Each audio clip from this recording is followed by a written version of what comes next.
That's tick over.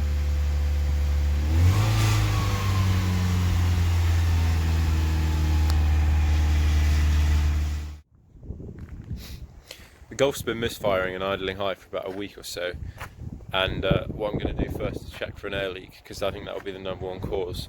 So I'm going to check the vacuum hose's airbox intake for any signs of a leak or a hiss.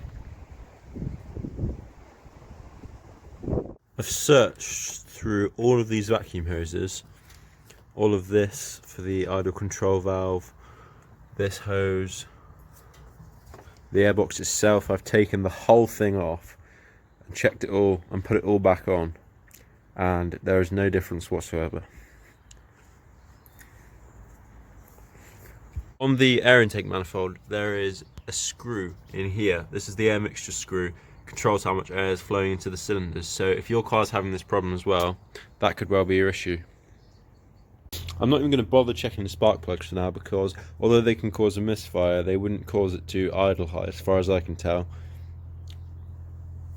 So I've just found that this tube, which goes from the idle control valve to the air intake manifold, collapses on itself while the engine's running, so I'm guessing it's not transmitting enough air, which could be causing a misfire.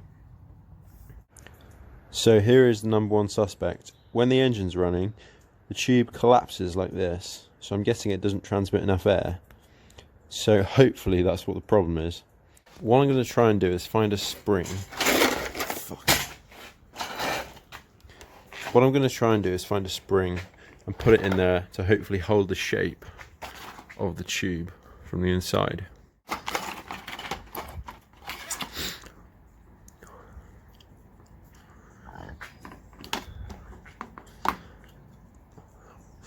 I'm hoping that putting this spring in there will make it hold its shape.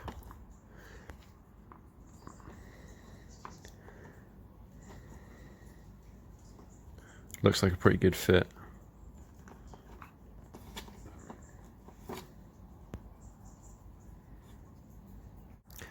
In theory, our favourite phrase at work, this should keep its shape.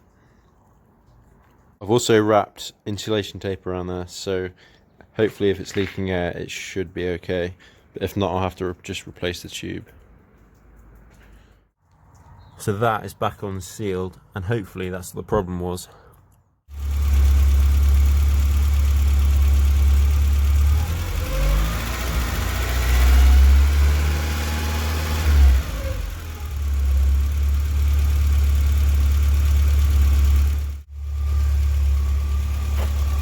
Watch this.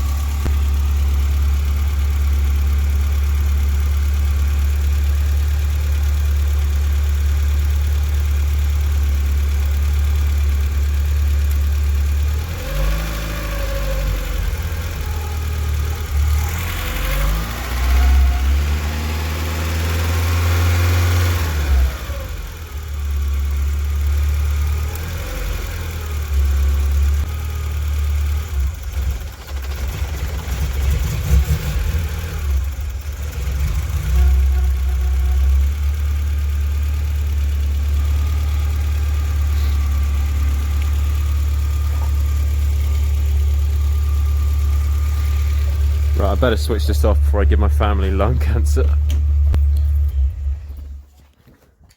So I think this blue connection is some kind of temperature sensor, because, well, obviously that's the problem, because when it's plugged in it idles high and misfires and nearly dies, and when it's unplugged it runs perfectly fine. So it might just be a case of replacing this, or it might be something in there.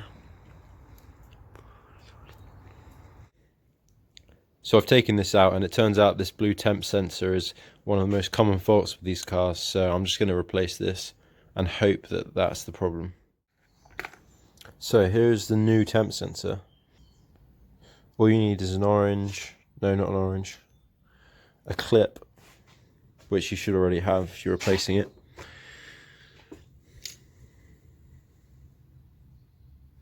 So you just slide it down.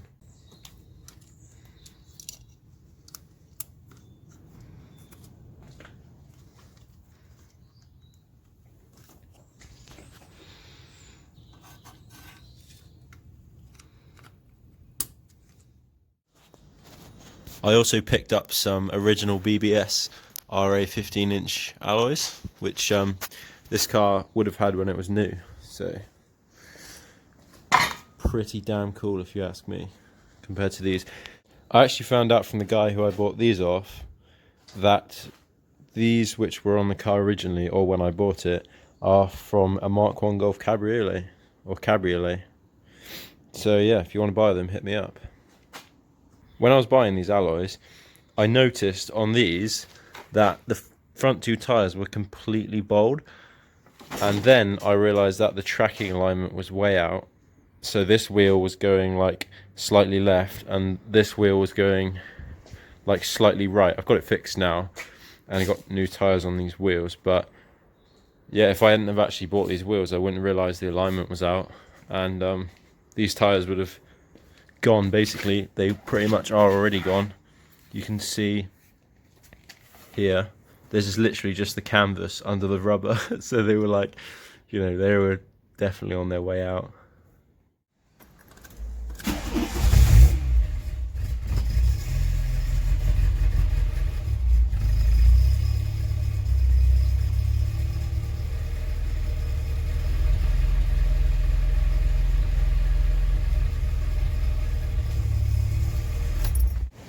So how it was running then is absolutely perfect. That's how you want it. Because the engine was cold, it was running at 1200 RPM, so it was activating the cold start, but it wasn't running ridiculously high like it was before.